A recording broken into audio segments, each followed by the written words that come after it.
Welcome, everybody. I can still do the creepy voice. Uh, Welcome, everybody. Thanks for joining in. Hope everyone is doing well. Things largely from the paper side of the world look great. So hopefully you are experiencing that. It looks like the warm weather came. It's now gone. It's going to come back again. So hopefully that'll be good. As we keep saying, it is still Rochester. So we probably still have at least 3 more feet of snow to come before this is all over with. But at least there's a small enjoyment in the works for the next couple of days or week or so from now. From the numbers game, as you can see here, we are still in a slow downward trend. So we're starting to see a slight plateauing of this downward trend that we have experienced thus far. That's really both national, state, and even local at this point. You can see, if you just focus on the local numbers, we're kind of bumping along now at that 90 cases a day kind of rate. Uh, and that's seemingly pretty true across the region. We're down in that kind of low uh, incidence rate at the moment, but it hasn't taken that next dip by any stretch. Certainly, there is some evidence that in the eastern side of the state, the variants, especially the British variant, is becoming the predominance of the transmitted variant at the moment. There is some discussion that likely the British variant will become the dominant variant across the nation in the not so distant future. So there's a little bit of a race because of the concern about transmissibility and potential uh, severity, if you will, of the British and South American variant. That those could be worse. So we're kind of in this rush to get the vaccine administered as quickly as possible, especially as the vaccine is becoming more and more prevalent. As you have likely noticed in the news, many states are now opening up their vaccination profiles to, if not all, to significantly larger swaths of their population. New York, as of yesterday, the governor announced that any eligible group can get vaccinated at any site, with the exception of pharmacies, who will continue to focus on the over 60 crowd. So the state pods, the Department of Health, even the hospital vaccination sites now have the ability to do the 16 and over with chronic disease, or the 60 and over without specification. So the floodgates are opening. There's some thought, or at least I guess some discussion, that Cuomo is potentially leaning towards removing stipulations much faster, potentially in as short as 1 to 2 weeks. I've heard 5 days from now, we may see a significant opening up, which obviously means the floodgates will open of patients seeking out vaccination. Uh, so, trying to stay a step ahead of that variant. Prevalence is certainly going to become more of an issue. We're definitely playing kind of 3-level chess at this point. We have variants that are more transmissible. We have vaccine that's in more steady supply, and most of the country is warming up. So we're seeing people who are getting out, but that also translates into more people who are traveling and congregating. We definitely saw with spring break, the first wave of spring breakers that hit Florida, even Florida, which has been somewhat open arms receptive to removing restrictions. Even many of the mayors in some of the beachy places in Florida pointed out that there was too many people too fast, and that they really needed to kind of slow it down. And unfortunately, spring break is going to continue to roll for the next several weeks.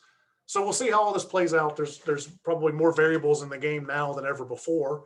But I think the things that we are seeing is that the vaccines continue to be efficacious. The trials and data on reduced transmissibility, prevention of illness, even amongst the variants, all continues to look very good. There's now some recent data that just came out, I believe, Monday, that looked at patients with this long hauler syndrome with COVID, that there does seem to be a statistically significant improvement in symptoms in patients with the long hauler syndrome who get vaccinated. So there does seem to be some excess magic going on there that potentially we're just starting to understand and learn more. I don't have a snowball's guess as to why that may be the case, but it does seem that there was some initial indication that vaccination is improving those enduring symptoms for those who have them, which is about 30% of the population, or as much as 30% of the population that was COVID infected. So, interestingly, for Monroe County, they keep shifting how they're reporting their data. They have stopped showing the quarantined and number tested, and instead are showing the number vaccinated. So just the holes are there, not ambiguously. That's why they're there. And certainly we are seeing vaccination rates climbing at a pretty significant pace. Remember, Biden in December said that we're going to get to 1 million vaccinations a day by the time he gets inaugurated. We hit that before he got inaugurated, or right at the time he got inaugurated. We then climbed to 1.5 million. He said, we're going to shoot for 1.5. We then hit 2.5 million pretty much the day after he announced that that was going to be the goal that we were going to strive for. And then I think it was Friday, we hit 3.8 million people vaccinated, I think last Friday in one day. So that was a significant number of people getting vaccinated. Now, we're not maintaining a 3.8 million a day vaccination rate. That would be crazy, crazy good, but crazy to justify given the amount of vaccine that's available. But nonetheless, we are definitely seeing that vaccine is getting into arms. Almost every governor across the country has basically said, if you supply it, it will get administered. And most places are holding good on that promise at the moment. So all this is to say, all the discussions we've had previously about will primary care sites become a focus of vaccination? I think that is very potential to follow once the floodgates open for no specific population. I think they're going to be looking to get the vaccine into as many hands that can definitely administer it. And certainly as the vaccine starts to flood the market simultaneously, I would not be surprised if that conversation starts to evolve a little bit. The graphs, I'm not sure, we're seeing plateaus where we said we were seeing plateaus. We're seeing, if you look at kind of the bottom right there, if you look at that hospitalization, you can see we've definitely come off the wave, but we do seem to be kind of holding in this plateau of hospitalizations. The ICU numbers are still trending downwards a little bit, and the mortality statistics are holding fairly steady at the moment. So I think we have definitely not fully recovered. If you look back to the May-June timeframe, which is kind of that first wave that we saw, our wave was not as impressive as it even was in other parts of the country back in May-June, but we're still riding at about the peak of cases that we had back then, which we thought was a big deal back in May-June of 2020. And we're still in that territory. So when everybody says, Fauci kind of catches some flack now that he's saying, don't let your guard down, we're still where we were last year, not quite this time, but close to this time when we were saying this is the worst we've seen it yet, and everyone was getting kind of nervous. I think the December, January skewed our assessment of normal so much that we clearly are not back to where we were in, say, the August timeframe, where things were going so well that we were seeing less than 1% transmission rates, which was really good. And part of that is probably the variants, and certainly in regions where vaccine hesitancy is a big deal, we're certainly seeing persistence of infection and transmission there as well. So needless to say, we'll kind of play this out and see how it goes. Next week, the temperatures are supposed to rise to the mid and upper 60s again. So hopefully that will get people outside, away from each other a little bit farther. We can spread out a little bit more. And then we just pray that there's no more white stuff for the foreseeable future. The next graphic, as far as the incidence in 24 hours, further just supports that plateauing effect where we're kind of just holding the fort for the moment. Then if we go to the regional data that comes from Nick Apostolaris, you can see that we're all kind of in this new plateau kind of green. Now, the incidence is still pretty low. I don't want to miss that.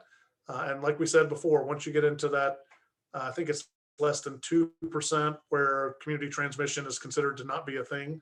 It's really only close exposures that are the transmission risk.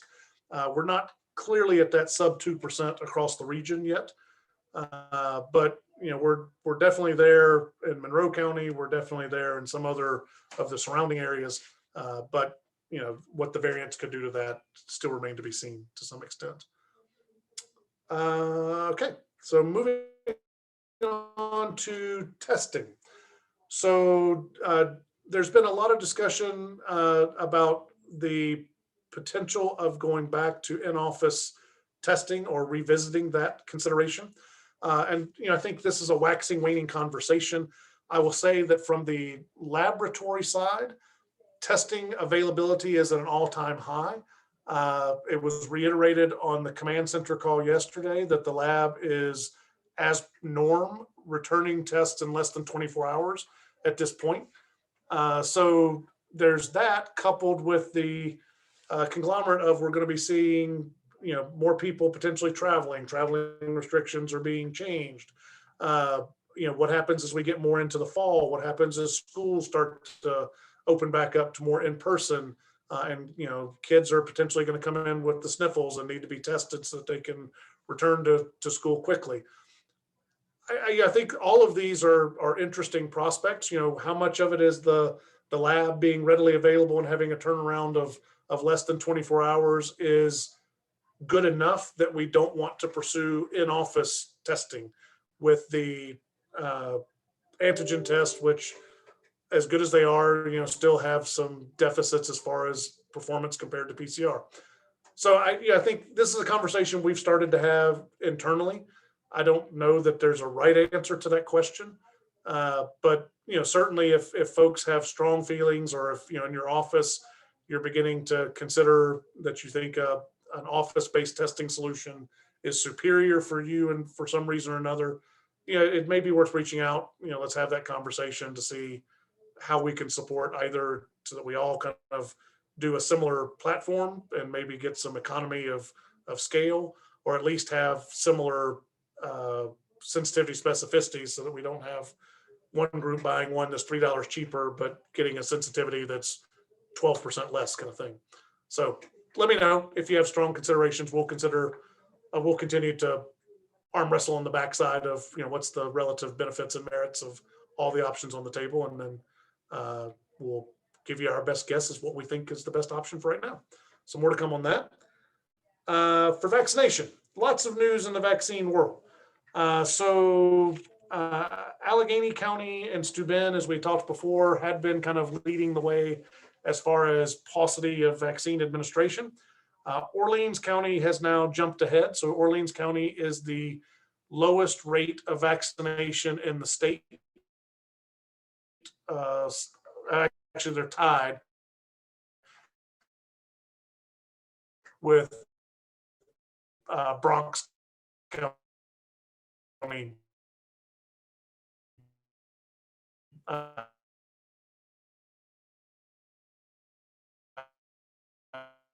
At the moment, it's 16.1% vaccinated.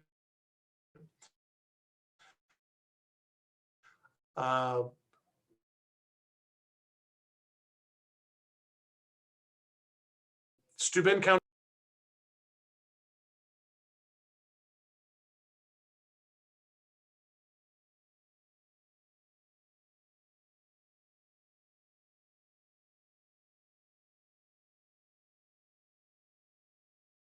more vaccination options to those communities, but also, trying as best as possible to convince folks in those communities to get vaccinated.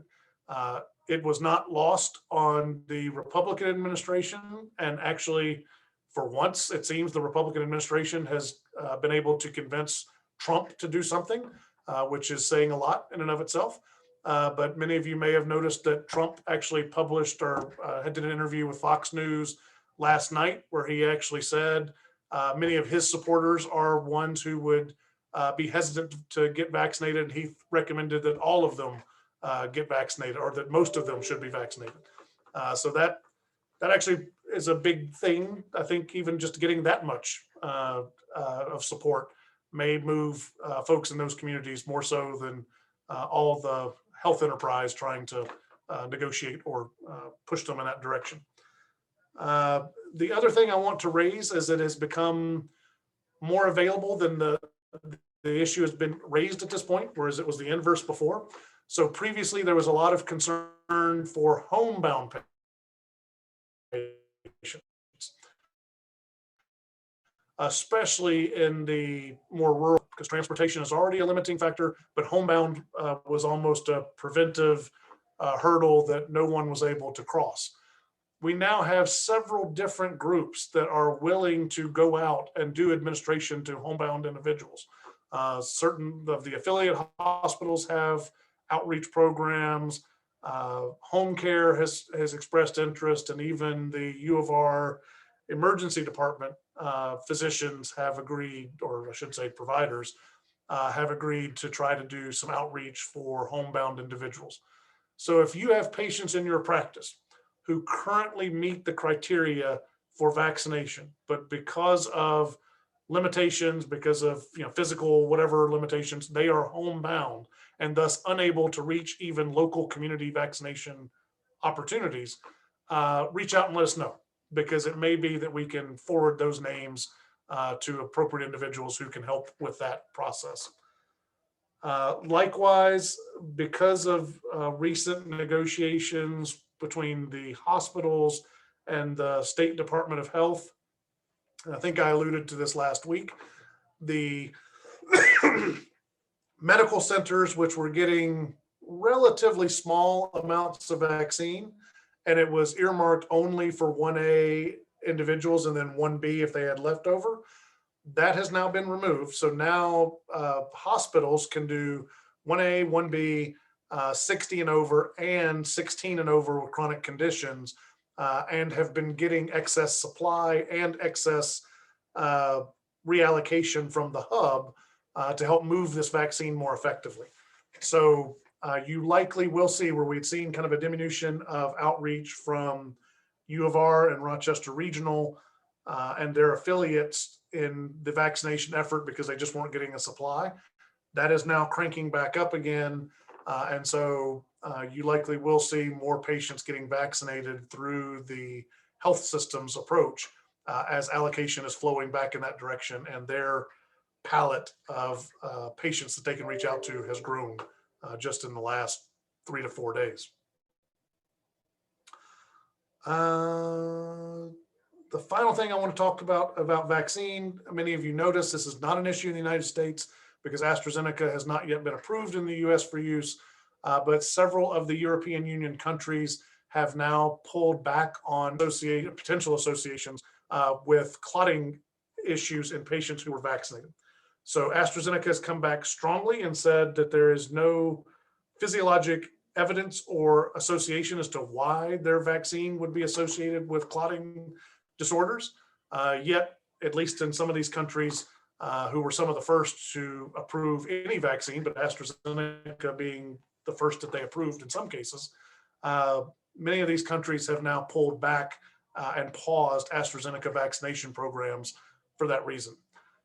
That's going to have several pieces of importance. Number one, the United States, as of last week, including pre-purchase of AstraZeneca vaccine, of which I think we only have maybe 25 million doses, like they're sitting in my office.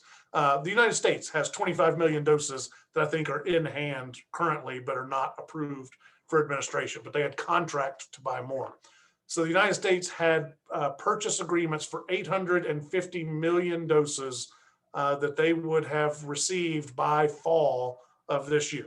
Now, there were some questions whether that would be by end of year, but the anticipation was that all those doses were meant to be delivered by fall.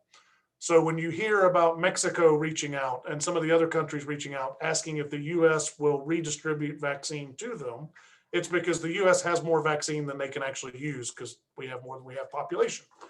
So the reality is AstraZeneca did make a chunk of that. So some of that will not be realized.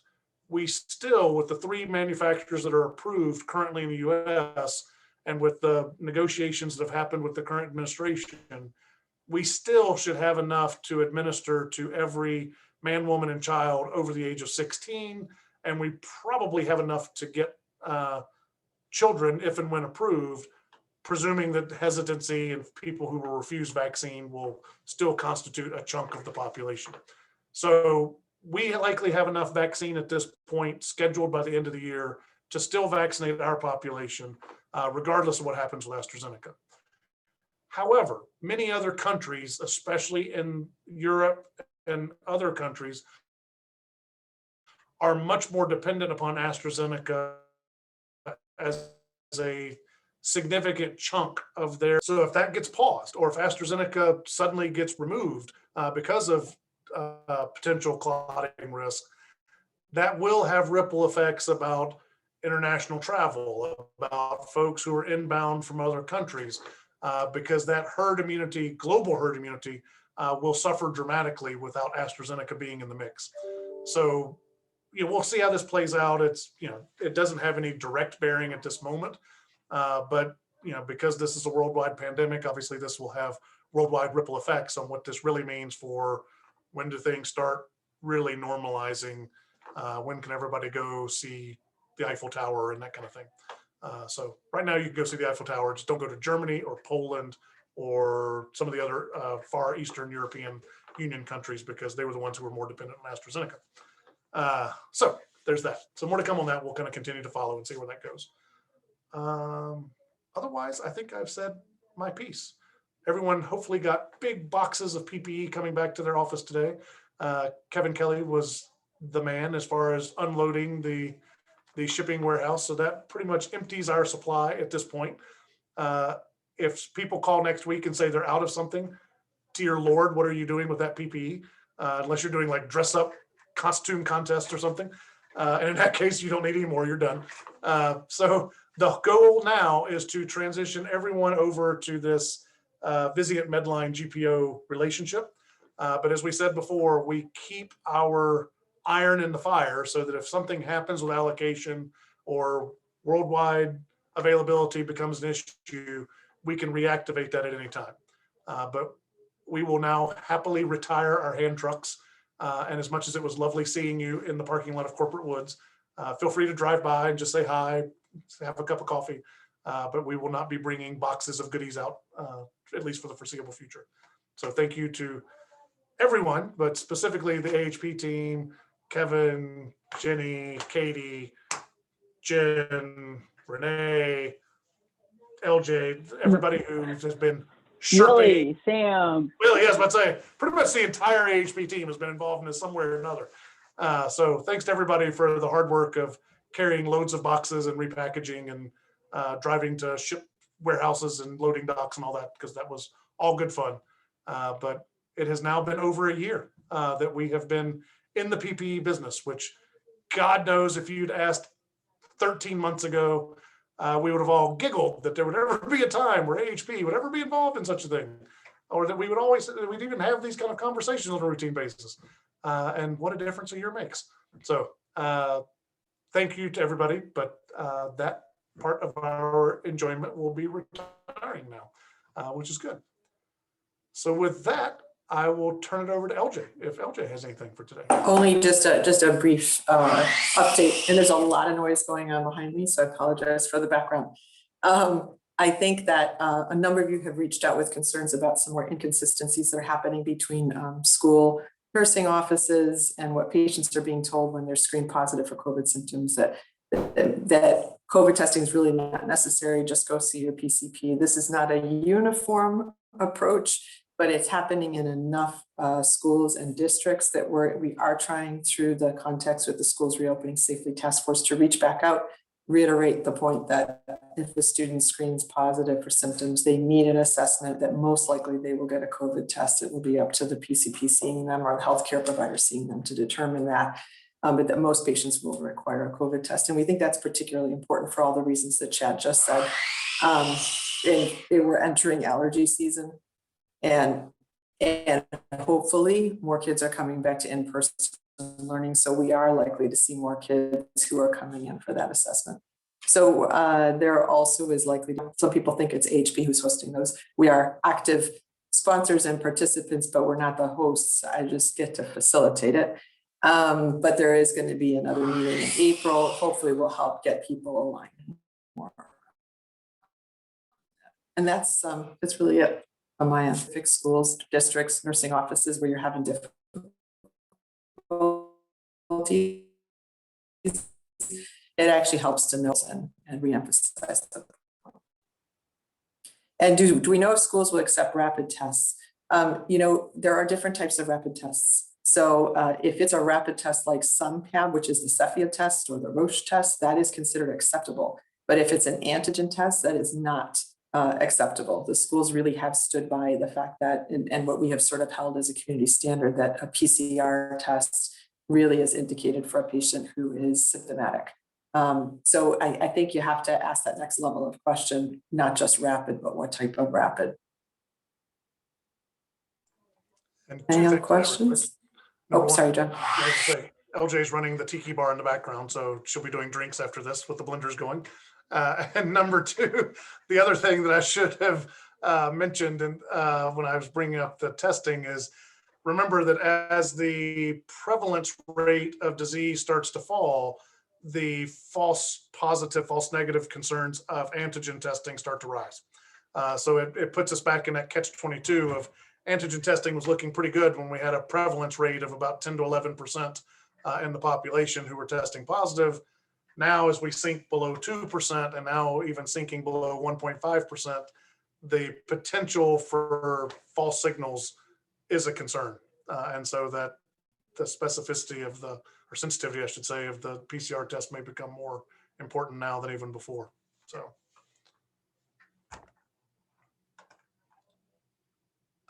Renee, anything that you have to add to the equation? Oh, nothing for me. Thank you. Okay. It looks like there's lots of pediatric questions now. You started a trouble, LJ. It's all your fault. I opened the door. Oh, I'm trying to read them. Oh, I think it's because people don't know exactly what has been done. So I would just say, if you're a practice that is using a rapid test, but it is a molecular test, one of the ones, I think it's really only Cepheid and Roche, right, Chad, that are the two that, at least at this point, one of the things we're going to do is go back with UMC labs and look again and see like what the performance looks like for the Abbott ID now, because I know that was one many of you had expressed interest in, but it really had come out as a totally different tier in terms of its reliability, especially as Chad said, when the rates are low. So I don't know if there's a way to create a list as to which tests certain places are doing, Toby. I think that this is a little like herding cats. I think we've done a pretty good job to try to maintain a community standard, but I'm fully aware that there are some places that are doing other things. I'm hearing there are some urgent cares. It's not URMC urgent cares, but some urgent cares that are doing certain things. We're trying to hold people as, it's not even holding them accountable, but educate all providers and teams as best we possibly can. So I think if specific areas are a concern, let us know. We can try to target that. It just feels like we really have no, hate to admit it here, but we really have no authority here. This is really just trying to get people to play well together and be on the same page and do the right thing for our community, which we've done a pretty good job with so far. Kind of amazing. That's true. When you think back, to the fall, everybody was predicting the schools would close in 2 weeks. And now we're talking about maybe reopening as fully as possible, even this spring, which could be amazing. So. Always Pollyanna, always glass half full. Except in the Shipley household where the blenders are running and the classes are always full. So there you go. It's construction. Sure it is. Hell yeah. It's not a blender. It sounds like a blender, but it's not really a blender game. All right. So I think that runs the chat room. Anybody else have any questions at all? It's 5 o'clock somewhere. That's all that matters. All right, guys. So hearing none, we'll give everybody 14 minutes of their life back. Thank you all. We will plan on getting back together next Wednesday. At some point we'll talk about what the future of these looks like. But with so much vaccine change and all that, there's probably still enough to keep us at least semi-occupied for the moment. So we will plan on continuing for the foreseeable future and talk about what we do going forward. But for now, See you back next Wednesday. Take care, everybody.